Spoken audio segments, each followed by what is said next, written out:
everybody, welcome back to the channel where we review anything and everything. And today I actually just wanted to get into a little bit of a camera talk right now in regards to if you are getting into photography, you're brand new getting into photography, and if you're looking to find out where you should start. Because I recently did an unboxing of this right here, which is a Canon 40D I bought used, and I actually bought that for my kids, and a Canon 5D Mark II, which I bought for myself because it was used and it was a very good price.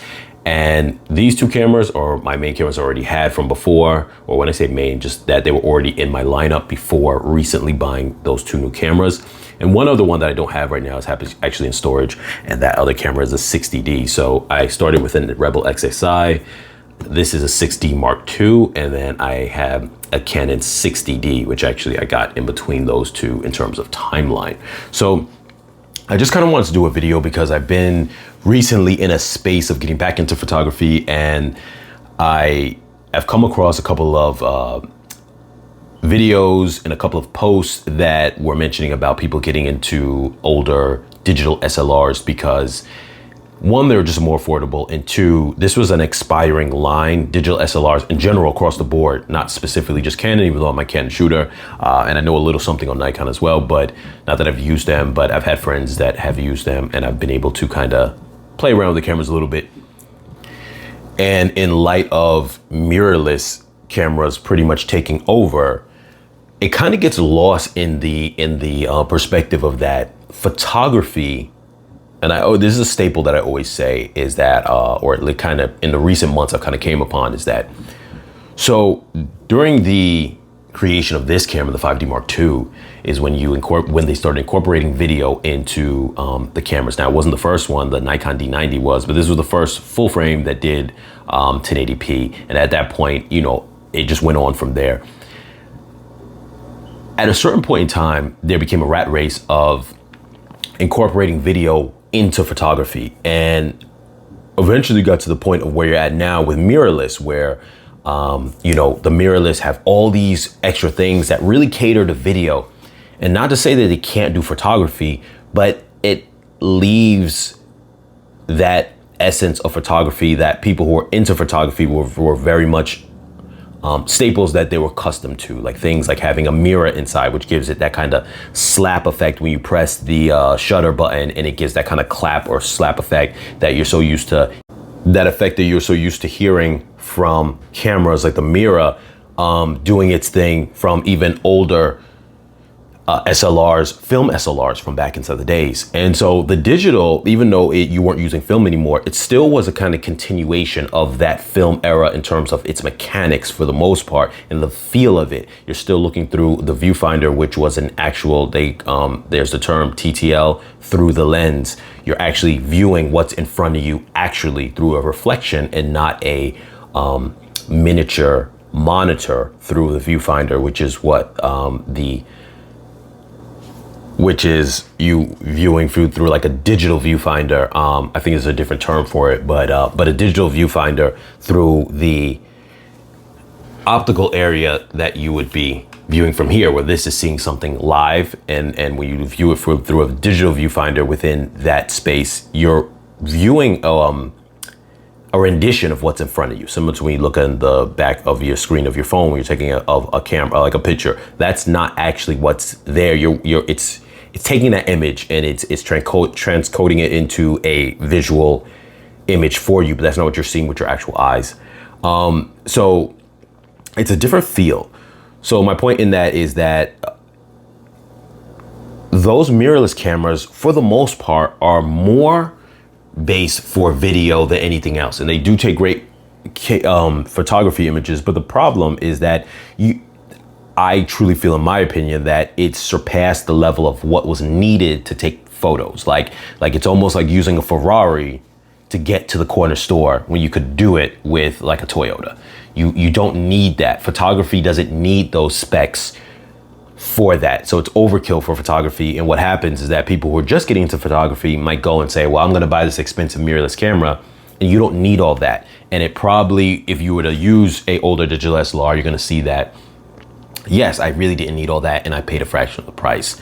So on the used market, this being a crop camera, for those who don't know, I'm not going to dive too deep into the basics of photography with digital SLRs in general, but I will say that there are the crop bodies and the full frame. Full frame essentially is the equivalent of what 35mm film was, and then a crop body is a fraction of that size.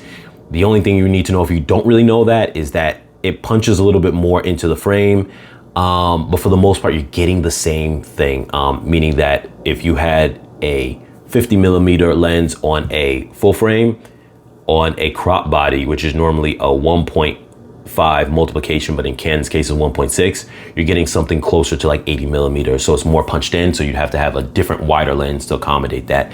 For the most part, I'm not going to get into all those other things with sensor details and this and that, because if you're not aware of that, it's just going to make it confusing. So with that being said, I got this mint condition 40D as I did the unboxing on this channel for about all in $63. And then this full frame 5D Mark II all in for about $231. And it's also in mint condition, no scratches, no dings or anything like that. So obviously take a look at the pictures when it's being advertised.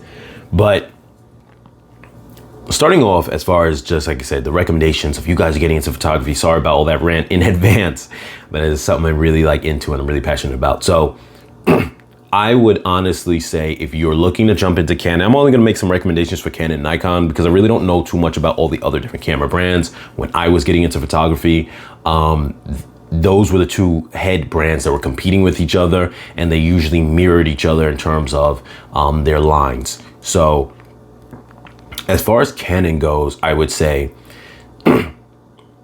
if you wanted to spend somewhere in that range of say $75 or less, somewhere in that ballpark range for a crop body sensor camera, I would say you could look at something like the XSI. And if you find it for something around, I would say $40, I would say go for it. If it's more than that, I would definitely say no. There are later versions that came out. This is also considered, the XSI is also considered the 450D. You later on have the 550D, which is a good one, the 600D. The problem with some of those is I think for the price, they start getting a little high for what you're getting. If you're looking at a 550D on the used market at the time of this recording this video, I feel that it's not worth more than say, that one does video. I'm not sure if it's the 550D or 650, or the 600, that the 600D that does, has the flip out screen. If you're gonna buy one that has video, have the articulating screen. Not that they're gonna have great autofocus anyway, but this is really for you guys buying for photography. So for that reason, I would say if any of those models are pushing over $100, the later Rebels, don't opt for them. This one right here, you could go for this model if it's like $40 or below. Other than that, I would tell you go for its bigger brother, the 40D right here, because you're getting a little bit more beefier of a camera. The sensor is relatively going to be the same. I'm not going to dive into the differences of the sensor that much other than tell you that they're roughly the same, because otherwise it's just going to make it confusing. But this pretty much is around the same generation of the XSI. So the sensor is going to be pretty much the same. The only difference is you're getting a beefier body that gives just better value for how sturdy and how resistant this is. And if I'm not mistaken, I think it's weather resistant to a degree, but it shoots faster. It just, the autofocus system's a bit better on it. You do have 9 points of autofocus on both of them, and not to say that they're bad, especially for just general photography. They're both gonna do their job. This one's a little bit better for sports, gives you a little more flexibility, but it uses also CFS cards. So CF cards, I'm sorry. So if you needed to, if you use mostly SD cards, I would say just get an adapter for the CF adapter, SD to CF card adapter, and I've showed that on the channel as well. I would say opt for something like that, because then you would just have to buy your SD cards, because CF cards right now are a little harder to kind of really find. They don't make them as much anymore. They're really like a outdated system at this point. And I would say just in case too, if you need to, you could buy two of those adapters. the adapter is far cheaper than even buying a regular CF card. So even at this point now, CF card is it's pretty expensive, to be honest with you guys. So I would say, like, stay clear of it. In all honesty, it's really not worth it to buy like one at this point. But anyway, especially if you're trying to save money. If you're gonna go full frame, you could do a 5D for about the same price as this, but the only reason why I would not recommend that is because it doesn't have dust sensor cleaning. The menu system is a little bit more like, it's not as user-friendly. Not that it's not user-friendly, it doesn't visually look as good. The screen is not as good. That's more of a niche camera, which a lot of guys who are into photography like getting into, because they say like the images feel almost like film-like, which I don't know if that's true or not, but because I've never used it. But I would recommend at least a 5D Mark II is probably the more better in-between space for someone who's just getting into it, and you'll probably find a decent one at $200. Sometimes they'll charge you extra for the shipping, which was the case with this. The base price was $200. The shipping was pretty high. I forgot to mention, I'm sorry, within the crop line, the 40D, you shouldn't be spending more than, I would say, maybe if it's mint condition, maybe $70. You don't want to go above that. I would also recommend even more so if you could find a 7D Mark I for about $100, I would say go for that over the 40D. It just has a couple features that are a little bit better. Something in between that, if you could find a 60D, the 60Ds don't go for as cheap as they should, I feel, as what their value is. If you could find that for under $100, I would say jump on that as well. But unfortunately, I think those often go above that. And at that price, just for photography, it's not worth it. Going back to the full frame, I would say that a 5D Mark II, you don't want to go too much beyond $200 on the used market.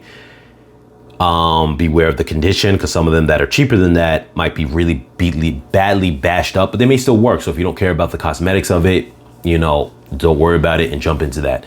Now, if another camera option for full frame for Canon, I would say is the 6D Mark I. Is not too bad, but sometimes you could find those at a price that's not too bad. I seen one before going for a little bit above $200, and that is also good to jump on too. The 6D Mark I might overall be a better option than 5D Mark II, but I think often it's probably about $50 to $100 more in price. I think the one I saw before was the high 200s, close to 300s before.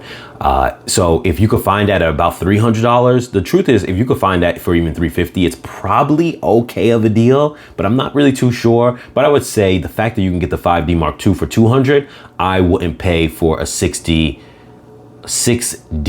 Mark I wouldn't pay more than, like, say, maybe the high 200s or just 300, because otherwise these two cameras of the 5D Mark II or the 6D Mark I, as a beginning photographer, you're gonna get the same out of both of them for the most part. So some of those slightly newer features, I don't think is worth it to pay an extra $100 for, like too much more than $100 for. So maybe 300 at best, but below that, but beyond that, I would say, like, no, I would just go with a 5D Mark II.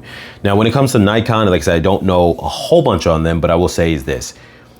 I looked at a couple of Nikon D200s on the market. That usually would go, and that's a crop body sensor similar to the 40D. They say that it has what's called a CCD sensor, which is supposed to be, it used to be more used. Canon never really used them to the best of my knowledge, but Nikon did. Then eventually Nikon switched over to CMOS sensors, which is what most of the other cameras would use, most of the other brands. But they say that gives almost film-like quality. So I will say, if you want to opt for that, I've seen them going for about $200. And that's not bad if you want that particular camera. The only issue I will say with that is that you can find the D700, which is full frame. Both cameras are about the same age. They both came out around maybe 2000 and I want to say 7-ish, somewhere in that range. The D200 may have came out in 2000 and somewhere between 2004, 2005 maybe. I'm not really too sure. You can verify that, but I think that if the prices of those are similar, I would say go for the D700, because full frame is going to be better in low light, and at that point you're paying around the same price. So go for the D700. D700 should run you in that, it might be 200 and I want to say 30 range. You might be able to get a little less than that. It might be a little bit more than that. I would say try not to pay more than 250, but if it's a little bit below if it's like 200, really read it carefully, because sometimes when they're too low in price, there might be things that are wrong. Whether it's cosmetic, you could probably deal with that, but sometimes they have other things that might be wrong with them.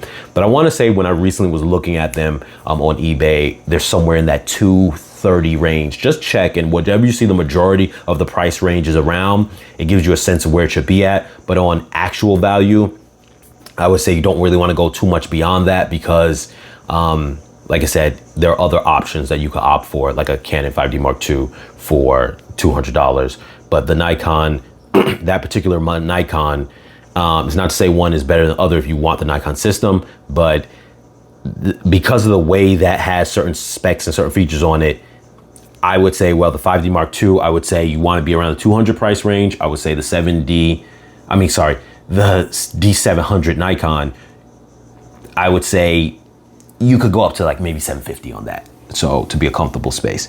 You also have the option for the D300, which is a successor to the D200.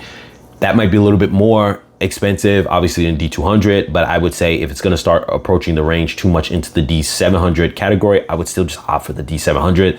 But I would say maybe 230 if you want that particular camera for its features, because it's going to be a little bit faster of a shooter.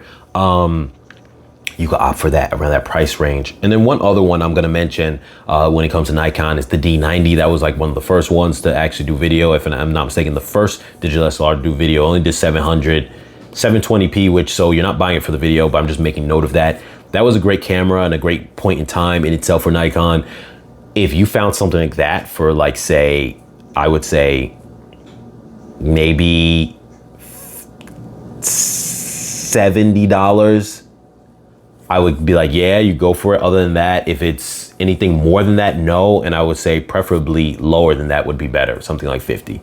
So I just want to throw that out there for you guys who's just kind of trying to get into photography and you want to move from using your phone. You want something that's a little more, gives you a little more control, makes you kind of really feel into that space of photography and you really want to learn it. Pick up a used digital SLR. I hope that this helped give you guys a sense of where you guys can land with things. But also I want to say, I'm going to do a video coming up after this for a lens selection that you guys could do for these kind of lenses, for these kind of bodies, and where you can kind of aim for focal range wise. I'm not going to really, in the Canon, I'm going to like mention a little bit on certain types of lenses, but for the most part, Nikon, I can't really guide you that much because I've never owned a Nikon. But I hope hopefully this video was helpful for you guys. And as always, you guys like, share, comment, subscribe, and I'll catch you guys in the next video.